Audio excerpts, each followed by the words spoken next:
Shalom, shalom. Je bénis puissamment Dieu et je dis shalom. Et cet après-midi, que Dieu vous bénisse. Nous sommes une chaîne sur YouTube. Nous sommes la chaîne de la parole vivante. Alors, je vais partager avec vous comme je l'ai toujours partagé. Alors, je veux que nous partagions sur quelque chose. Alors, je vous dis aussi de me suivre, de m'écouter, aussi de partager, aussi de s'abonner pour la édification du corps de Christ. Je vais parler sur l'accoutrement. L'accoutrement. Alors, je vais lire un verset de la Genèse 3:10. Mais l'Éternel Dieu appelle l'homme et lui dit, où es-tu? Il lui répond, j'ai entendu ta voix dans le jardin et j'ai eu peur parce que je suis nu et je me suis caché. L'Éternel, l'homme ne savait pas qu'il est nu. Il vivait seul. On l'a donné aussi, on a créé aussi une femme comme une être. Je sais que vous connaissez l'histoire. Quand l'homme a mangé le fruit, la femme l'a donné le fruit. L'homme s'est découvert qu'il est nu. Alors maintenant, il est parti se cacher. Dieu, comme il venait chaque fois de le visiter dans le jardin, maintenant il a trouvé la place là où il s'est rencontré avec l'homme. L'homme n'était pas là avec sa conjointe. Alors maintenant il a posé question à l'homme. Il a appelé l'homme, où es-tu? L'homme a répondu, je me suis caché. Je me suis caché. J'ai eu peur parce que je suis nu et je me suis caché. Alors l'homme, quand il a découvert qu'il est nu, parce que la nudité, ça l'a fait la honte, il est allé se cacher parce qu'il était nu. Il était nu, sans les habits, avec son épouse. Je crois que toutes choses, vous les connaissez. Alors maintenant, Dieu, comme l'homme s'est découvert qu'il est déjà nu, Dieu n'a pas tardé à faire autre chose. Alors l'homme, il avait pris les feuilles, le feuille des arbres pour se couvrir. Dieu n'a pas laissé l'homme et sa femme nus. Je suis déjà dans les Genèse 22. L'Éternel fit Adam et sa femme des habits, des peaux et le revêtit. L'homme était déjà vêtu il s'est caché, il était déjà revêtu de quoi? De feuilles des arbres. Mais quand l'Éternel, il les a aussi revêtis. Il a tué un agneau, il a pris les peaux de l'agneau pour leur faire des habits. Dieu n'a pas laissé l'homme et sa femme nus, parce que moi je suis un esprit, rester seulement nu. Parce que la nudité, normalement, c'est la honte. Quel que soit, on a ses corps, mais on doit cacher ses corps parce que ça fait la honte. Parce que c'est comme un enfant, quand il est encore enfant, il peut rester nu. Mais donc que cet enfant-là grandit, alors vous allez voir que les enfants-là vont pouvoir aussi se cacher pour cacher sa nudité, qu'elle soit garçon ou fille, parce que ça fait la honte. Alors maintenant, cette nudité, nous les cachons parce que ça fait honte. Alors, qui peut les découvrir? C'est la personne qui partage avec toi les mêmes liens. Soit une femme peut partager aussi le corps avec son mari, parce que c'est sa femme ou bien c'est son mari. Alors maintenant, écoute maintenant le verset là que je vais parler maintenant. Matthieu 5. Matthieu 5, 27. Je vais parler maintenant, c'est toujours l'accoutrement. Je vais parler sur l'adultère. Que dit la Bible? 5, 27. On vous a appris qu'il a été dit que tu ne commettras point d'adultère. Mais moi, je vous dis que quiconque regarde une femme pour la convoiter a déjà commis un adultère elle a déjà connu un adultère avec elle dans son cœur. Alors, la nudité, normalement, il faut les cacher. Il faut les cacher pourquoi?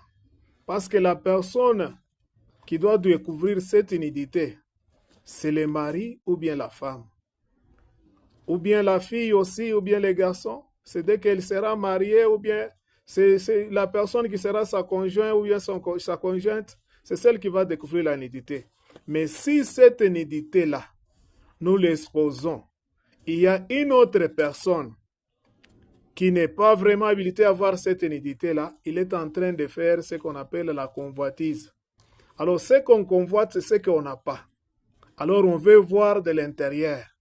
Alors, vous allez voir maintenant, pour ce moment, vous allez voir certains enfants de Dieu s'habillent à moitié nus, qu'ils se disent parfois qu'il est sexy. Alors maintenant, le terme de ce monde sexy, pour moi, je le dis que dès que les gens te voient comme si tu n'as pas des habits, comme si tu es nu. Et vous connaissez la suite. Alors maintenant, si la personne te convoite, la Bible nous dit que vous avez commis avec cette personne l'adultère dans le cœur. Ce n'est pas seulement que la personne te donne l'argent ou bien parfois tu le demandes quoi que ce soit. Alors maintenant, le fait de te regarder, le fait de regarder ton corps, parce qu'on convoite ce qui est caché, on veut découvrir ce qui est à l'intérieur. Mais si la personne convoite ce corps-là, vous avez commis avec la personne l'adultère dans son cœur. Et tu es là comme une adultère ou bien un adultère. À propos de quoi? À propos de l'accoutrement. L'accoutrement qui est fait pour ce moment, c'est la femme s'étale, se fait découvrir pour qu'on voie son intérieur, pour qu'on voie ce qu'on appelle si c'est taille, si c'est sur taille, pour qu'on voie sa formation. Mais tu es un enfant de Dieu. Tous ceux qui sont derrière toi en train de te regarder et t'apprécier parfois. Mais si ces gens te convoitent, ce sont tes maris. Tu as déjà connu un adultère. Même si tu meurs ici dans le Seigneur, tu es connu comme une femme adultère ou bien un homme adultère, par la convoitise seulement. C'est-à-dire la nudité, ça fait la honte, et la nudité, on doit les cacher. Ce n'est pas n'importe qui doit découvrir ta nudité. Parce que d'abord, vous êtes le temple du Saint-Esprit. Alors, le centre du Saint-Esprit, il y a l'Esprit de Dieu qui habite en vous. Écoute aussi Romains 12 ce qu'il est en train de dire. Ne vous conformez pas au cycle présent, mais soyez transformés par le renouvellement de votre intelligence, afin de discerner ce qui est la volonté de Dieu et ce qui est bon, agréable et parfait. Parce que tout ce que nous allons faire, c'est-à-dire tout ce qu'un enfant de Dieu, ou bien soit une fille ou bien un garçon de Dieu, ou soit une femme, tout ça, c'est-à-dire tout ce qu'elle doit porter, ça doit montrer seulement la gloire de Dieu. Mais si ce que tu es en train de porter montre la gloire de ce monde, parce que dans ce monde ici, il y a seulement la convoitise de Dieu, il y a seulement la convoitise, tout ce qui est dans ce monde ici. Alors tu es en train de commettre l'adultère sans le savoir. Parce que les habits, on les a fait, c'est pour cacher la nudité. Alors la Bible nous dit que ne vous conformez pas au cycle présent. Dans ce monde, on fait des choses pour que les gens puissent convoiter. Ils changent de modèle, ils changent de style, ils changent de style. C'est pour attirer les gens. Les attirer quoi? À commettre l'adultère, à commettre le péché. Alors, si tu vis de cette façon-là, tu commets l'adultère, les gens te regardent derrière, te regardent il y a les parties intimes que vous êtes en train d'exposer. Toutes ces personnes-là, vous êtes en train de commettre avec ces personnes ce qu'on appelle l'adultère. Même si tu meurs aujourd'hui, tu es un pécheur ou bien une pécheresse, alors maintenant tu iras dans l'enfer. Alors c'est pour cela, bien aimé, il faut regarder ta façon de t'habiller, d'habiller ta femme. Parce que ce qu'on achète, ce qu'on a acheté, on les cache. Mais si vous l'exposez, c'est-à-dire que ce n'est pas encore acheté. Même si les choses qui se vendent sur le marché, si tu viens seulement acheter, on te donne les sachets. Parce que c'est déjà acheté. Nous sommes d'abord achetés par le grand prix, qui est notre Seigneur. Et celui que tu es en train d'exposer, c'est ta femme. Toute personne est en train de regarder sa nudité. D'abord, c'est la honte. Alors tous ceux qui sont en train de courir derrière elle en disant que non, c'est vrai chérie. Alors maintenant, sont ses maris. C'est l'adultère qu'ils sont en train de commettre. Alors bien aimés, nous ne devons pas se conformer au cycle présent. Habillons-nous décemment, habillons-nous comme les enfants de Dieu, parce que les habits, on les a fait, c'est pour cacher la nudité. Mais si tu veux qu'on puisse voir la nudité dans la transparence, alors tu t'exposes toi-même, tu es en train de commettre le péché d'adultère et tu es une pécheresse, soit tu es un pécheur, alors que Dieu vous fait cette grâce. Abandonne le monde, abandonne les choses de ce monde, parce que les choses qui sont dans le monde, c'est la convoitise seulement. Que Dieu vous parle encore là-dessus, au nom de Jésus. Amen.